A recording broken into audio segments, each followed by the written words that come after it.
this is the only Iran content that I really think is worth talking about right now. I think that, as far as I know, the ceasefire is still, holding, I guess.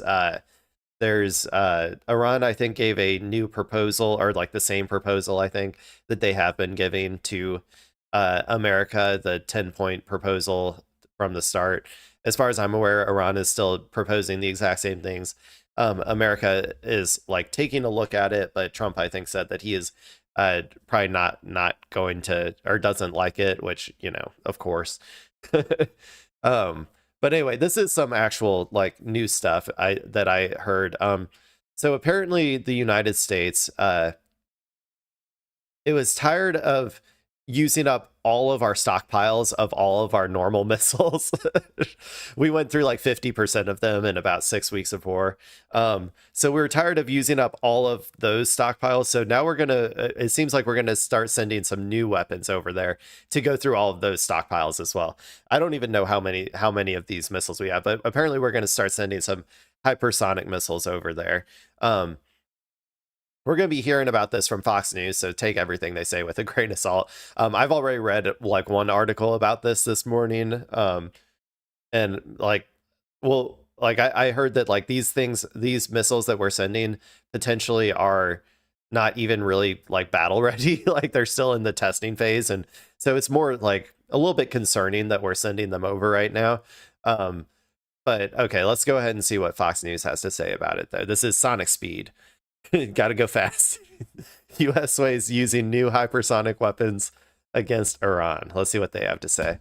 U.S. and Iran are at a stalemate over peace talks. Let's bring in former Secretary of Defense Mark Esper to break down where things might go next. Secretary, great to have you. So the CENTCOM commander visited the White House this week, and that's a power move, by the way. When someone says good to have you and you just don't say anything, that is a power move. Visited the White House this week and laid out different options for the president on what he might want to do next. What do you think those options included? Well, I think first and foremost, it's probably a resumption of hostilities as we have seen over the last 8 weeks, which would mean a coordinated air and naval campaign with Israel against any variety of military and political targets throughout the whole of Iran. That's number one. Number two might be a more limited operation in the sense that it's geographically focused on the Strait of Hormuz, where we try to dislodge Iranian naval units, Iranian cruise missile defense, coastal defense units all along the strait, so we could free it up and make sure that, to the degree possible, the Iranians are no longer able to threaten commercial shipping. It's not possible. Like, it's just not possible. I mean, I've said it a million times, so I'm not going to go over it all again, but without a full ground invasion, a full ground occupation, like of the entire country of Iran, because all it takes is one missile or one boat, like one speedboat. That's all it takes to shut down the Strait of Hormuz. It's not possible to destroy every single missile, or to destroy every single speck of gunpowder in Iran, or to destroy every single speedboat. You couldn't even, like, even if you did, they could just produce more. So it's just not possible. There's nothing you can do about the Strait of Hormuz. So to me, that's the range of options. There are others in between there that might work, but it seems like right now that while the president is reluctant to resume conflict and rather let the economic sanctions take some more effect. Yeah, the economic sanctions, they are hurting Iran very much. So I asked you then, if the economic sanctions, if this blockade is doing everything perfectly, is, the tables are turned, Iran is on the back foot, why are they starting to consider going back to a hot war again?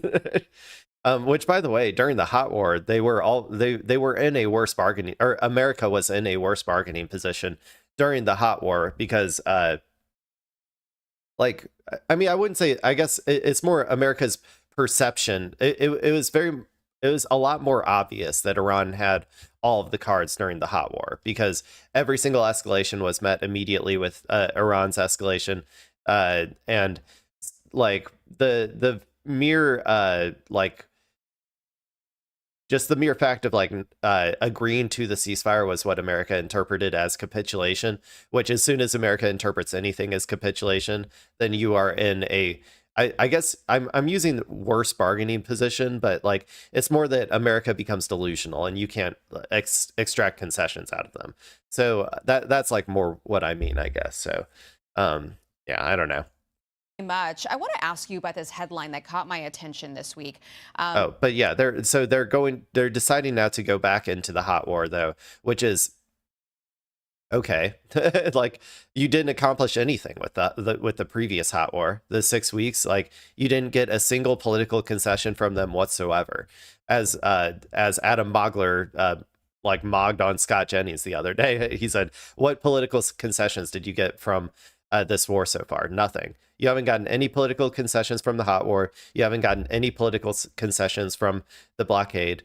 So like going back to the hot war again is not going to change anything. I think it'll actually make America look even worse, like because the primary problem America had when it was in a hot war is that people learned that America is incapable of protecting its allies, which is a huge tide shift in terms of world geopolitics. Everybody always assumed, like every NATO country, every ally always assumed that America had the capability to protect their countries if they got into a hot war. And Iran just showed that a lower middle power, like I would say Iran's like a middle power generally. It's turning into a regional superpower, but like overall, like in terms of world politics, it's a middle power. America is not able to defend any of its allies from a middle power like Iran. That's what we all saw during the hot war, and so we're just going to see more of that as soon as this happens. Also, once the hot war starts again, Iran can start targeting all of those ships in the blockade, making it a lot more dangerous to be there. Like they are still like strategically out of range of, I think, their drones, but they could still use their missiles to hit them if they wanted to. So you know, there's all of those risks that come into entering a hot war again as well. But you know, yeah, I mean, Donald Trump in particular, but America as a dying empire is not known for making the most strategically like logical decisions. It's usually just a lot of like lashing out because of the general realization of how little cards America actually has is like kind of what we're seeing here. The limits of American military power is being expressed here, and because of those limits, the dying empire is like lashing out because it's unable to affect the political change that it wants. That's kind of like the main thing that we're seeing. Because very much, I want to ask you about this headline that caught my attention this week, because there has been some concerns on Capitol Hill about weapons and being ready for the long haul if we have to be. This is on hypersonic. Yeah, the long haul, aka 12 weeks of war. That's what America is capable of doing. It's 12 weeks of war, 12 weeks of a hot war, and then we are out of missiles. And then we produce about 20 a year, 20 missiles a year. So we can send like 1 or 2 missiles a month after that, after 12 weeks of war. Yeah, our system, our $1 trillion defense budget is definitely worth it, people. Missiles. It says the U.S. wants to use hypersonic missiles on Iran. Problem is, it may not work. Although it completed some successful tests in 2024, the Dark Eagle repeatedly failed to launch during other tests because of launcher and production quality issues. And an unnamed defense official told Fox News that the weapon has reached initial operational capability, but the Pentagon testing office says it won't have enough data to evaluate Dark Eagle's combat effectiveness until at least early 2027. You know what's crazy is Iran has hypersonic missiles, and Iran has been deploying them already. And Iran is honestly able to produce more hypersonic missiles and like deploy them at scale better than America, where America spends trillions upon trillions of dollars on these programs to create them, and Iran spends like 1% of that, and maybe like 10%, you know, like they spend like hundreds of billions of dollars maybe, but yeah, that it's crazy how less effective our military industrial complex is compared to like Iran, who has been sanctioned to shit for the past like 30 years, with a brief like sort of sanctions relief during the JCPOA. Like it is it is astounding how ineffective our system is in producing even the tools of like mass destruction that are required to engage in our imperial death machine every like abroad. It's wild. This new sophisticated hypersonic missile, is this something that the U.S. is behind on that you're aware of? And do we know if countries like China and Russia have these? So Russia and China do have hypersonic weapons. It's hard to really. And if you thought Iran's capabilities of producing hypersonic missiles at scale were impressive, dear God, like China is on a whole other level, man.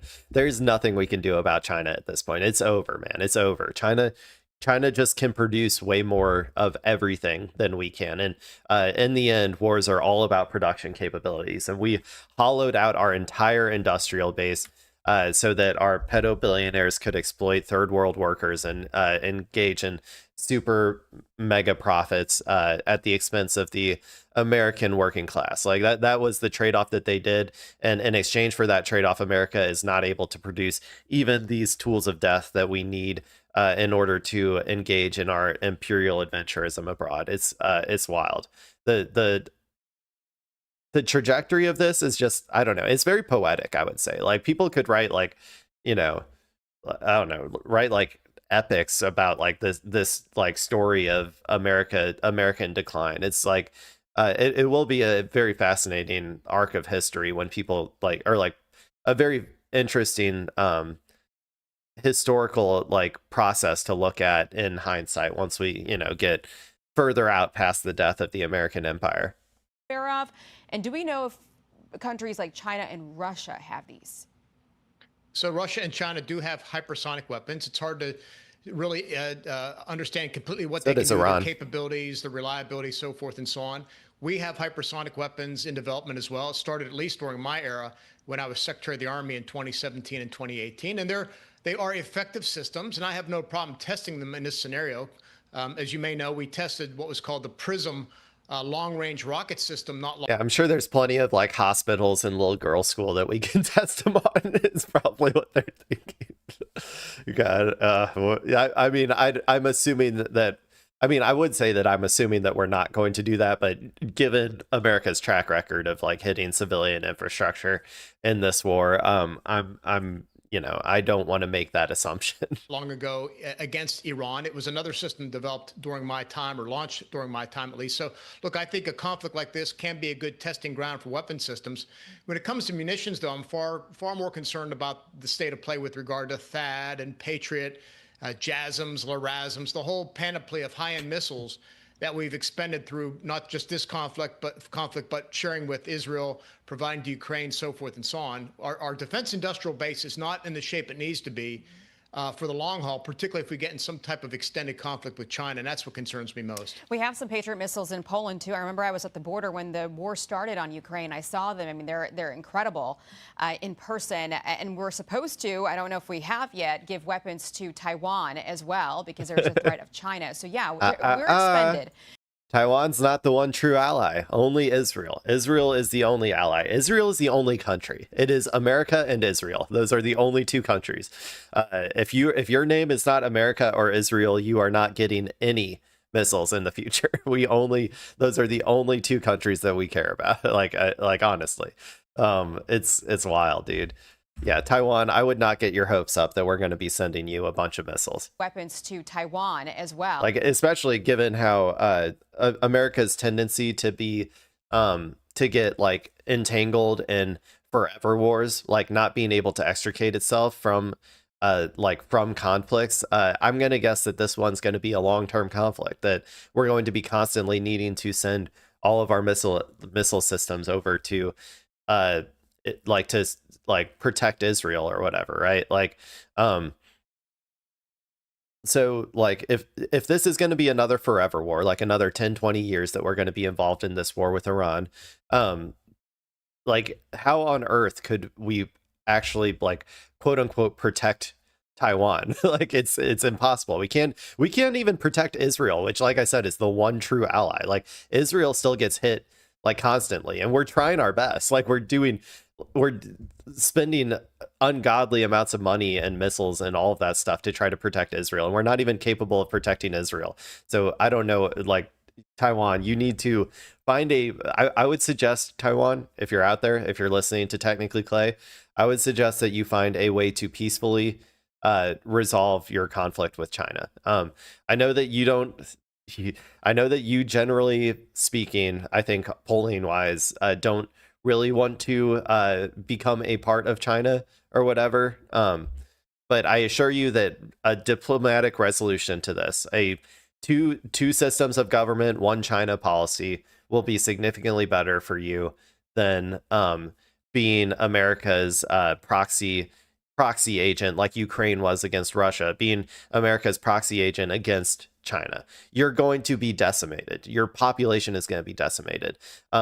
And we will not allow you to stop your war either if you go into a war with China, because we will see it as beneficial to destabilizing China in the same way that we see it as beneficial for Ukraine to continue destabilizing Russia, even at the cost of the Ukrainian people. You know what I'm saying? Like, it's not going to be good. I highly recommend you look into some sort of diplomatic resolution with China, please. Person was at the border when the war started on Ukraine. I saw them. I mean, they're incredible in person. And we're supposed to, I don't know if we have yet, give weapons to Taiwan as well, because there's a threat of China. So yeah, we're expended in multiple different places, which is why I think that the Secretary of War and the Pentagon is asking for $1.5 trillion in a brand new It won't do anything.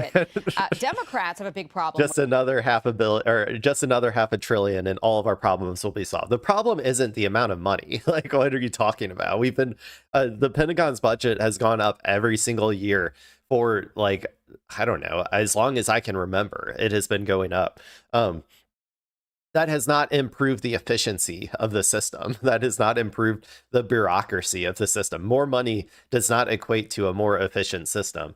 It's just going to lead to more money being skimmed off the top of contracts by pedo billionaires. That's what always happens. Like, we live the system of government that we live under, capitalism, is not capable of producing these things efficiently unless they decided to, like, go the whole, like, Chinese state capitalism model, where the government has complete and total control over the defense industrial, like, production capabilities. There is nothing that America can do against China. We will never be able to outproduce China unless we become China. And I don't think our pedo billionaires are going to be very happy with not being able to make super mega profits off of our tools of death. So that's why I don't think it's going to happen with this number. But they also have a problem with the firings happening within the Pentagon. This is Democrat Senator Jack Reed blasting Pete Hegseth this week on Capitol Hill. Let's watch. You are hollowing out the military's bench of experienced and highest performing senior officers, while making young officers wonder if they should continue to serve. My colleagues and I have heard from countless service members throughout the ranks, many of whom will be watching right now, who are confused and disturbed by your actions. I want you to respond to that, Secretary. What do you think of these firings? And when you were there, see what he says. Were there problems? I don't recall having problems with any of the four-star admirals and generals to the effect that has been alleged over the last year or so. You know, the person of contention in the hearing was General Randy George, who I've known for many years. He was division commander when I was Secretary of the Army. He is one of the finest officers I have ever known, and is well respected. And what they were pressing on was, what was the rationale for his firing? And I think that's a good question. I think that's fair for Congress to ask. The reporting was that Hegseth and the Army Secretary Dan Driscoll were at odds at this. And so I think these are fair questions to ask. Every time you fire a general officer or an admiral, you're losing anywhere from 30 to 40 years of experience. Doesn't mean you shouldn't. Yeah, what these people are never going to admit, though, is that the primary reason for these firings is ideological loyalty, right? Like, the reason that they're getting fired, like, it may be dressed up in, like, petty grievances, it may be dressed up in jockeying for positions within the military or whatever, right? But the core thing that is happening here is they're trying to remake the military into into a loyal, I guess in a sense, make it in the image of Donald Trump, right? A loyalty to at least the ideology of imperialism, right? And and, and in general, I think they're also trying to get the people in charge to be on board with whatever our God King Donald Trump says, right? So so that if they feel the need to, they can deploy their troops like they did in where was it? Was it Minneapolis or wherever they deployed their troops at home? They deployed them all over the place, actually, didn't they? Like I'm trying to remember.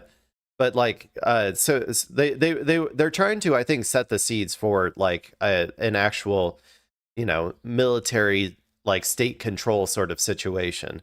I don't know how successful it'll be, to be honest. The staggering amount of incompetence that occurs when you are hiring only for loyalty. I thought I've read about fascist movements before, right? And how, they always become more incompetent as time goes on, because when you're hiring just for loyalty, you always look over more talented people for the most loyal people, even if they are less talented. And so I'm used to seeing this degradation throughout history of what happens when you allow fascists to take charge.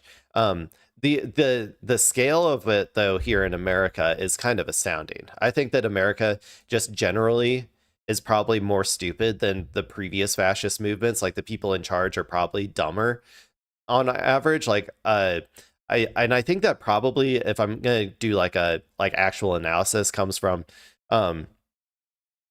the sheer amount of power that America has had, and the propaganda that has been required to maintain that power has led to the people who buy into the American imperial machine as being good or whatever. Those people, I think that leads to a lot more stupidity just on average through positions of power, just generally already. And so then you get this march towards fascism, which makes the people in charge even less and less competent. And so I think that's kind of why our fascists are uniquely stupid. At least you can say what you will about Mussolini or Hitler or whatever, right? Back in the day, those fascist movements, they had some intelligent people in their ranks. America, I would say, has very few of them.